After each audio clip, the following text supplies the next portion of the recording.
Kita lanjut bahas spoiler Wudong Qiankun season 6 episode 21. Oke lah, gak usah cacicot banyak bacot, kita langsung masuk aja ke pembahasan.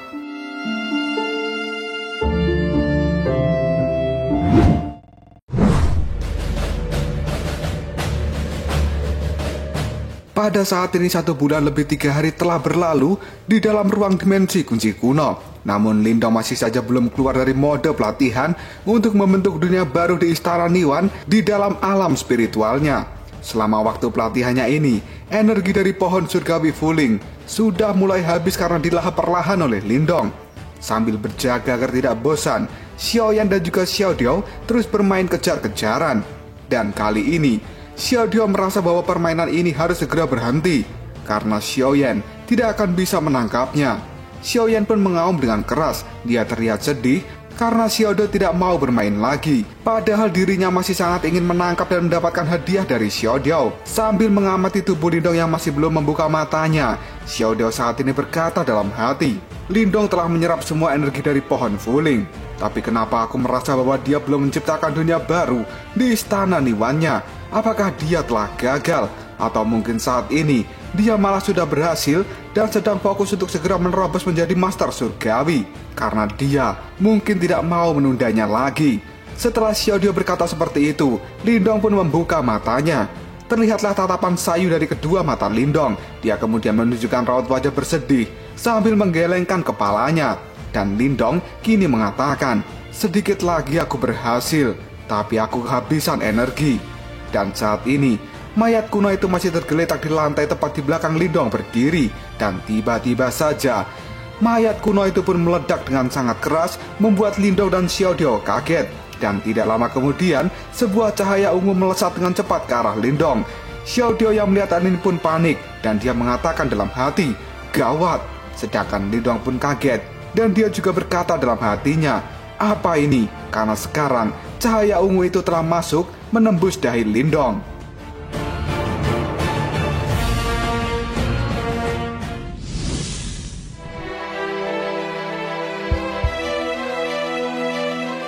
Xiaodiao kemudian menoleh pada mayat kuno yang telah hancur karena meledak, dan dia pun menganalisa, kemudian berkata dalam hati, "Cahaya ungu tadi adalah jejak spiritual yang ditinggalkan oleh pria itu sebelum dia meninggal." Tampaknya tanda kehidupan yang dipancarkan oleh Lindong ketika melahap energi pohon Fuling telah mengaktifkan jejak spiritualnya yang tersembunyi secara rapi di dalam mayat itu. Dan saat ini, jejak spiritualnya secara paksa masuk ke dalam tubuh Lindong untuk menguasai tubuhnya.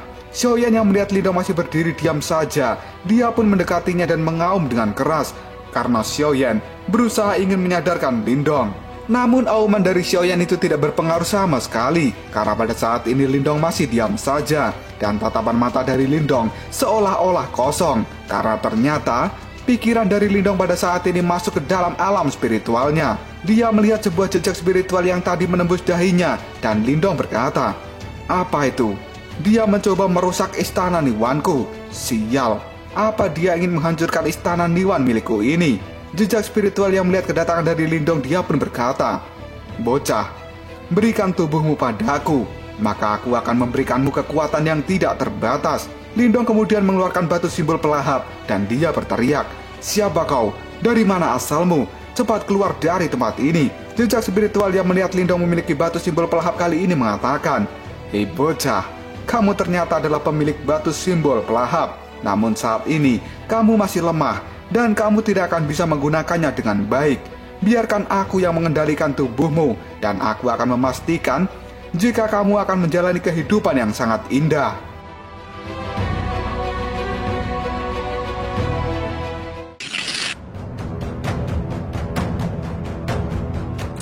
Lindong pada saat ini tahu jika cahaya ungu itu hanyalah jejak spiritual yang tidak terlalu kuat.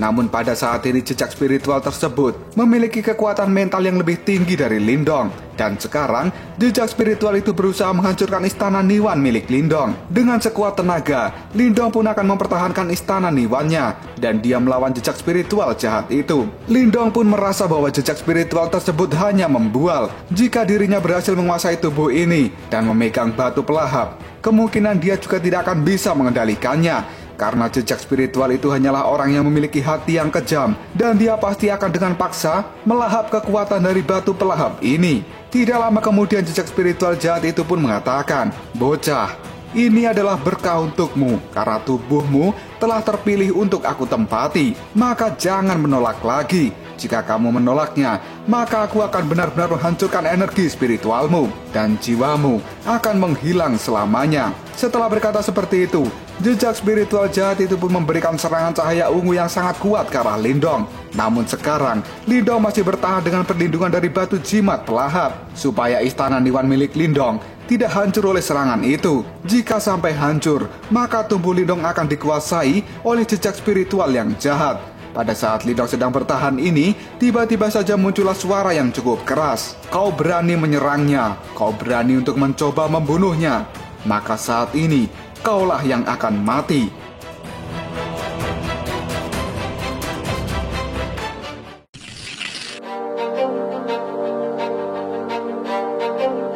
Tidak lama kemudian muncullah seekor musang raksasa dengan sayap kelelawar di tubuhnya yang sangat besar. Dia pun menunjukkan raut wajah yang mengerikan di hadapan jejak spiritual jahat, dan dengan cakar yang tajam siap menghajar siapapun. Musang itu kemudian berkata, "Kau berani membuat masalah di depan mata Pangeran Martin Langit. Apakah kau sedang mencoba menantangku?" Lindong yang melihat musang itu pun kemudian tertawa dan dia mengatakan, "Xiao Diao." Dalam hatinya, Lindong kini berkata, "Sepertinya ini adalah wujud asli dari Xiao Diao, benar-benar keren." Jejak spiritual yang melihat Xiao Diao pada saat ini terlihat panik dan ketakutan. Dia pun kemudian berkata, "Hah? Hewan iblis Martin Langit?" Dan sesaat kemudian, Xiao Diao kembali berkata, "Semua orang yang tidak memiliki pemikiran jangka panjang tidak pantas hidup kembali ketika dia sudah mati. Kau itu hanyalah jejak spiritual yang tersisa, namun kau berani berbuat ulah di depanku. Karena kau sudah berani datang ke tempat ini, maka jangan pergi." Setelah berkata seperti itu, Xiao Diao pun memberikan serangan cahaya ungu yang sangat besar melalui kibasan ekornya. Jejak spiritual jahat itu pun benar-benar panik di hadapan serangan milik Xiao Diao. Lindong yang melihat hal itu pun kemudian berteriak, "Kau itu hanyalah jejak spiritual. Beraninya kau ingin menguasai tubuhku dengan omong kosongmu itu. Kau itu sudah mati dan kau berani untuk mencoba membunuhku."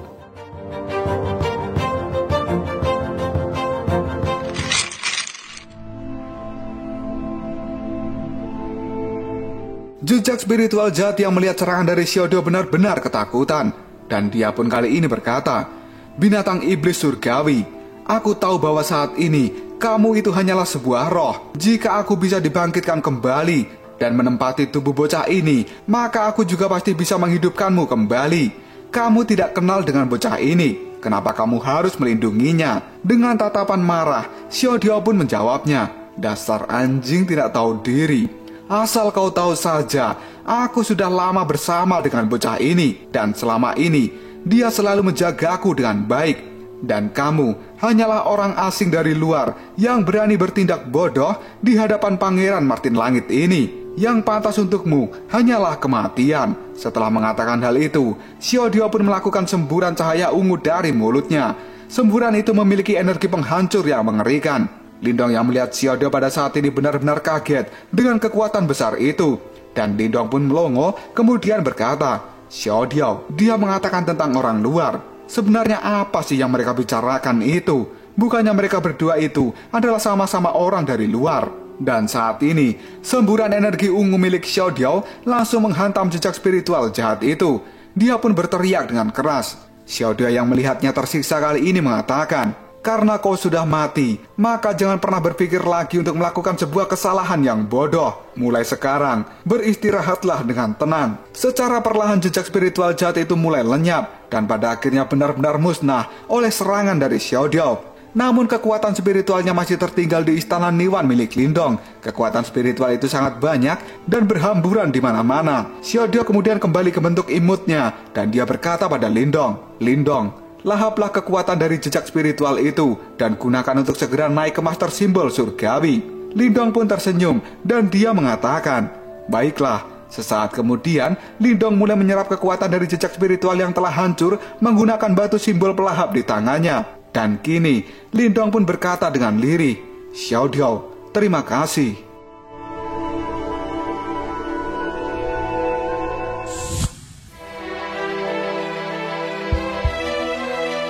Cerita kemudian berpindah ke kota Yangcheng di medan perang kuno. Suasana di kota itu pada saat ini sedikit berbeda dari sebelumnya. Dan tepatnya, di menara paling indah yang merupakan pusat kota Yangcheng. Awalnya tempat itu merupakan kawasan dari dinasti Lingyun dan juga dinasti Dayuan. Namun pada saat ini mereka sudah mundur dan tidak menempati lokasi itu lagi.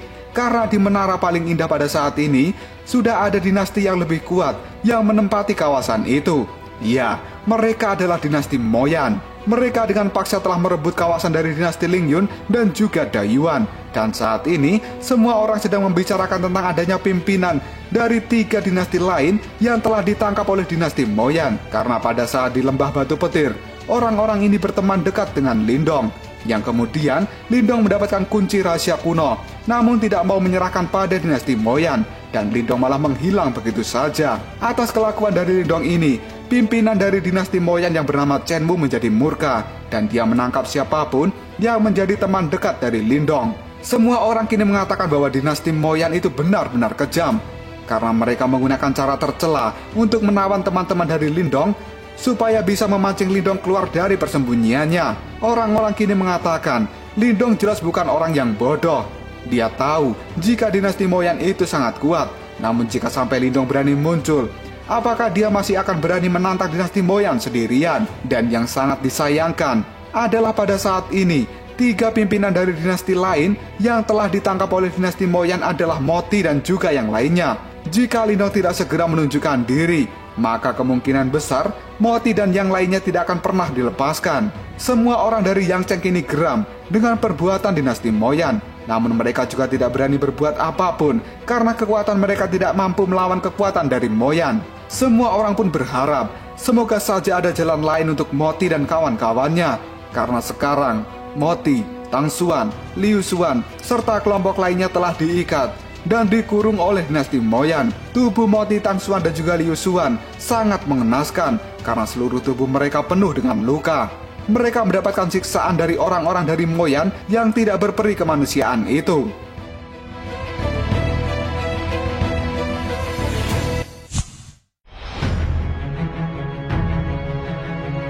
Moti dan yang lainnya pada saat ini tidak mampu berbuat banyak dan hanya bisa menahan amarah di dalam dirinya ketika mendapatkan siksaan di dalam sangkar besi raksasa. Siapapun yang dikurung di dalam kurungan besi raksasa ini akan diperlakukan seperti binatang buas. Mereka dipajang di tengah-tengah kota supaya bisa dilihat oleh semua orang. Dalam pandangan seorang kultivator, perlakuan seperti ini adalah sebuah penghinaan. Mereka lebih baik dibunuh daripada dipermalukan seperti ini. Dan orang yang menjadi pengawas untuk mengawasi Moti dan yang lainnya adalah pemuda Moyan yang pada saat itu bertarung dengan Lindong. Namanya adalah Li Pan. Dia berada di level Nirwana dan memiliki posisi yang cukup tinggi di dalam dinasti Moyan. Selama ini Li Pan selalu berpikir dan juga mencari cara untuk bisa membalas dendam pada Lindong atas kekalahannya tempo dulu. Namun sampai hari ini, Lindong tidak kelihatan batang hidungnya. Selama sebulan ini, Li Pan telah menggunakan banyak cara untuk mempermalukan Moti dan yang lainnya. Dia memberikan pukulan cambuk dan menyiksa Moti serta kawan-kawannya, supaya Lindong yang bersembunyi di dalam kegelapan segera keluar dan menunjukkan diri. Namun sampai hari ini, bahkan bayangan Lindong pun tidak terlihat sedikit pun. Sambil melihat Moti dan juga yang lainnya, kini Li Pan berkata, "Lindong, orang-orang ini adalah temanmu. Jika kamu tidak segera muncul dan menyelamatkan mereka, maka reputasimu tidak akan berharga lagi di masa depan. Kamu menikmati harta karun dari penderitaan teman-temanmu. Itu ibarat kamu menusuk sendiri temanmu dari belakang. Ini sungguh perbuatan yang menyayat hati." Setelah meminum air ketuban, Li Pan pun pada saat ini menatap tajam ke arah Moti dan berkata, "Moti, kenapa kamu melihatku seperti itu? Orang yang seharusnya kamu benci bukanlah diriku, namun Lindong. Dia adalah tikus pengecut yang telah membuat kalian semua menjadi seperti ini." Tatapan mata Moti ke arah Li Pan pun menunjukkan kemarahan. Tubuhnya penuh dengan luka, namun tidak bisa melawan.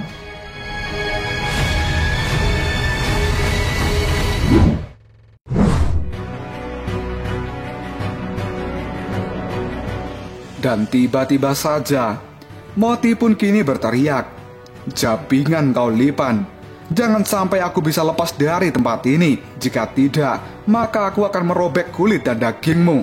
Akan kucabik-cabik tubuhmu itu menjadi banyak bagian." Lipan pun tersenyum, karena Moti sangat berani mengatakan hal itu padanya. Dan kemudian Lipan berdiri dari tempat duduknya. Dia pun mulai mengeluarkan energi Yuan yang telah dia ubah menjadi pisau milik Gusion. Sambil menatap Moti dan memegang pisau energi Yuan, Lipan pun berkata, "Moti, sepertinya siksaan selama sebulan ini belum bisa menghilangkan amarah di dalam dirimu.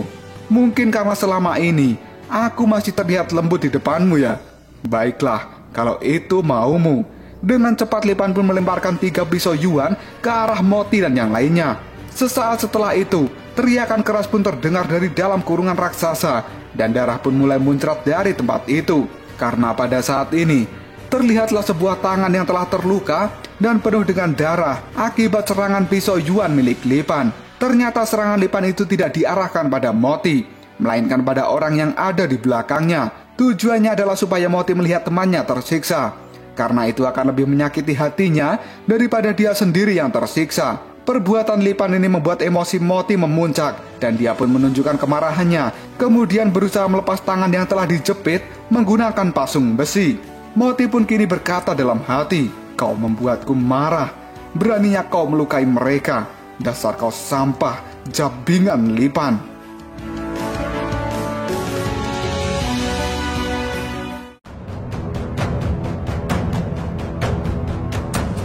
Lalu apakah yang akan terjadi selanjutnya? Apakah Moti berhasil mematahkan pasung besi yang telah menjepit tangannya dan membalas semua perbuatan Lipan dari Moyan itu? Jika kalian penasaran, tunggu aja jawabannya di next video. Ngobrol sob.